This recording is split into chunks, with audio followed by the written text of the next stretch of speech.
Semua hal tentang truk damkar membuat kita berhenti dan melihatnya. Mereka besar, terang, berisik, mirip saya, dan membawa orang-orang pemberani penyelamat nyawa.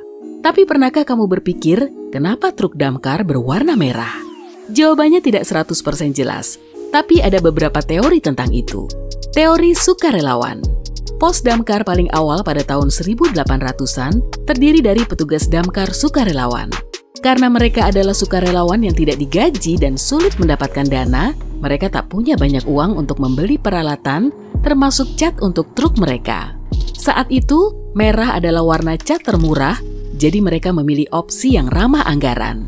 Tradisi warna merah bertahan saat ini, tradisi itu menjadi penghormatan bagi para petugas damkar mula-mula kita.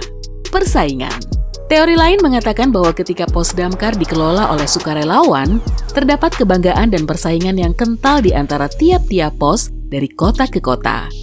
Merah adalah warna yang paling mudah dilihat karena jelas dan menarik perhatian. Semua pos damkar ingin truk mereka menonjol sebagai sumber kebanggaan dan persatuan. Coba bayangkan rasa persahabatan yang kamu dapatkan ketika mengenakan baju tim sepak bola favoritmu. Alasannya sama. Mereka tidak bisa mirip mobil lain. Pada awal 1900-an, Ford adalah mega bintangnya kendaraan. Semua mobil yang mereka jual berwarna hitam. Pos damkar ingin truk mereka menonjol di antara ribuan kendaraan dan gerobak berwarna gelap di jalanan. Lagi pula, kendaraan mereka harus mendapat perhatian dan prioritas, bukan? Warna merah bisa memenuhi tugas dan peran itu bahkan sampai hari ini. Teori psikologis. Sampai hari ini kita terbiasa mengaitkan warna merah dengan keadaan darurat atau bahaya. Alat pemadam kebakaran, hidran, tanda, dan lampu berhenti, semuanya berwarna merah terang seperti ceri. Warna merah juga dapat mempercepat detak jantungmu. Itu juga membuatmu lapar. Itulah sebabnya warna ini dipilih oleh banyak restoran cepat saji. Masuk akal jika truk damkar dicat dengan warna yang secara psikologis membuatmu waspada. Kamu perlu melihat mereka dengan cepat, benar-benar merasakan perasaan darurat, dan memberi mereka jalan. Teori warna. Terlepas dari teori psikologis, warna bisa menjelaskan kenapa merah menjadi standar untuk kendaraan, lampu, dan tanda-tanda darurat. Kita semua mengetahui warna pelangi dan akronim yang membantu kita mengingat urutan mereka. Mejiku Hibiniu. Terdapat alasan kenapa merah disebut lebih dulu. Para ilmuwan mengukur seberapa cepat suatu warna mencapai mata kita dalam panjang gelombang. Makin tinggi panjang gelombang, makin cepat mata kita menangkap warna itu. Merah memiliki panjang gelombang tertinggi dari semua warna pelangi lainnya, jadi otak kita menerimanya terlebih dahulu. Dengan begitu, kendaraan darurat berwarna merah akan secara otomatis menonjol di antara yang lain. Meski tak ada satu alasan pasti kenapa kebanyakan truk damkar berwarna merah, terdapat beberapa warna lain yang pernah dipakai untuk mereka. Atau setidaknya, ada beberapa ide untuk warna truk damkar baru. Misalnya, penelitian menunjukkan meski warna merah mencapai mata kita terlebih dahulu pada siang hari, pada malam hari tidaklah demikian. Saat gelap, mata kita lebih baik dalam melihat warna dengan panjang gelombang yang lebih rendah seperti hijau dan biru. Beberapa kota telah mengadopsi salah satu warna ini untuk truk damkar mereka, alih-alih warna merah tradisional. Tempat lain bahkan punya warna yang lebih mengejutkan seperti jingga, merah muda, kuning, dan hijau limau. Hei, jangan tertawa dulu.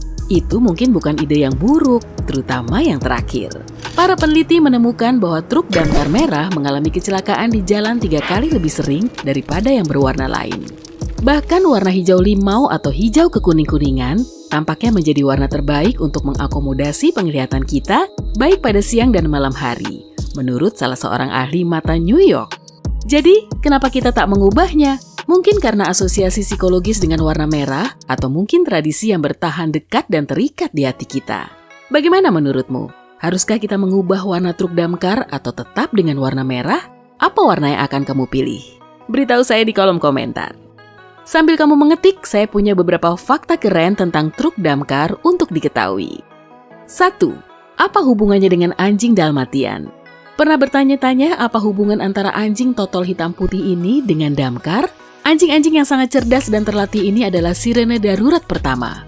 Dahulu, Saat mobil damkar ditarik oleh kuda, seekor dalmatian akan berlari di depan mereka dan menggonggong keras sebagai peringatan mengosongkan jalan. Kita punya sirene keren saat ini, tapi banyak pos damkar tetap memelihara anjing ini karena tradisi. 2. Mesin damkar paling awal berasal dari Yunani kuno. Itu hanyalah pompa besar dengan sistem kompresi udara yang menembakkan air, tapi konsepnya berkembang di Yunani kuno. Butuh sekitar 1.700 tahun sampai itu muncul di Eropa, yang kemudian berkembang menjadi mesin damkar yang ditarik kuda. Dengan industrialisasi, truk damkar akhirnya berkembang menjadi mesin mutakhir penyelamat nyawa yang kita kenal sekarang. 3. Truk damkar versus mobil damkar. Kita mungkin sering tertukar saat menggunakan istilah ini, tapi mereka adalah dua benda yang berbeda. Mobil damkar adalah yang membawa pompa dan selang ke tempat kejadian, sementara truk membawa tangga serbaguna jika dibutuhkan. Mobil damkar biasanya tiba di titik kebakaran lebih awal karena membawa air dan peralatan hidrolika yang dibutuhkan untuk memadamkan api, ditambah bahan kimia yang bisa membantu. Sementara truk mengangkut semua petugas damkar ke tempat kejadian bersama semua peralatan keselamatan mereka. 4. Tangga. Petugas damkar dilatih mencapai ketinggian selangit menggunakan tangga ini. Tapi jangan khawatir, tangga ini dibuat agar tetap stabil meski diterpa angin berkecepatan 80 km per jam. Kita cenderung menganggap kebakaran sebagai sesuatu yang terjadi di desa atau hutan. Tapi itu juga terjadi di gedung pencakar langit.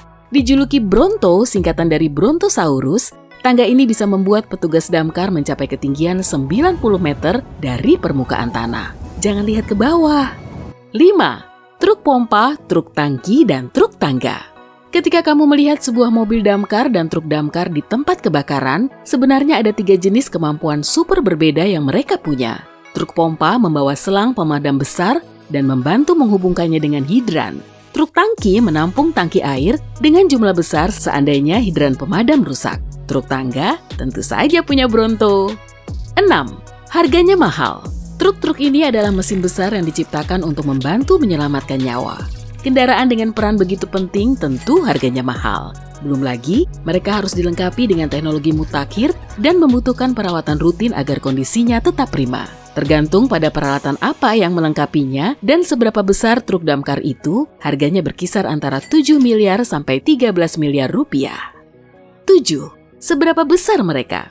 Saat bilang mereka adalah mesin yang besar, saya serius. Truk damkar dapat mencapai tinggi 13 meter dengan berat mencapai 40 ton. Petugas damkar New York berlatih selama 2 minggu untuk belajar mengemudikan raksasa ini. Ada bagian dari pelatihan mereka yang menggunakan simulator virtual dan rintangan yang harus mereka lewati. 8. Truk damkar tercepat di dunia, namanya Hawaiian Eagle. Dan camkan ini, ia bertenaga roket. Benda ini memegang rekor untuk truk damkar tercepat yang pernah ada dan dapat mencapai kecepatan hingga 655 km per jam. Api benar-benar keluar dari knalpotnya. Truk ini tidak digunakan untuk memadamkan api lagi, tapi masih cukup memukau. 9. Air versus busa. Untuk memadamkan api dibutuhkan lebih sedikit busa daripada air. Secara kimia, ini lebih efisien. Busa memadamkan api lebih baik daripada air. Busa memisahkan pemicu api agar tak bertemu dengan lebih banyak oksigen. Dengan busa alih-alih air di dalam selang, api menjadi lebih ringan dan mudah dikendalikan. 10. Tenaga kuda mengejutkan.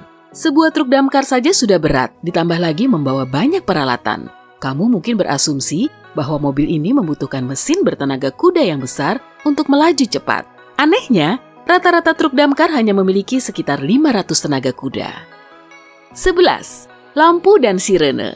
Tak banyak yang tahu bahwa lampu berkedip dan sirene yang sangat keras hanya ada di mobil damkar, bukan truk. Karena mobil pergi ke tempat kebakaran lebih dahulu daripada truk, ia harus memiliki semua sinyal penglihatan dan pendengaran agar semua orang memberi jalan untuk truk damkar dan petugas damkar yang dibawanya.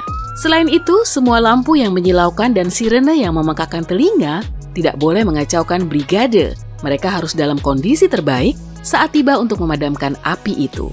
Intinya, petugas damkar bergegas ke tempat bahaya saat semua orang melarikan diri. Itu sebabnya mereka layak mendapatkan penghormatan dan terima kasih dari kita.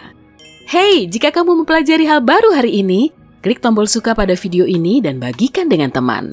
Berikut beberapa video keren lain yang pasti akan kamu suka. Cukup klik video yang di sebelah kiri atau kanan dan tetaplah di sisi terang kehidupan.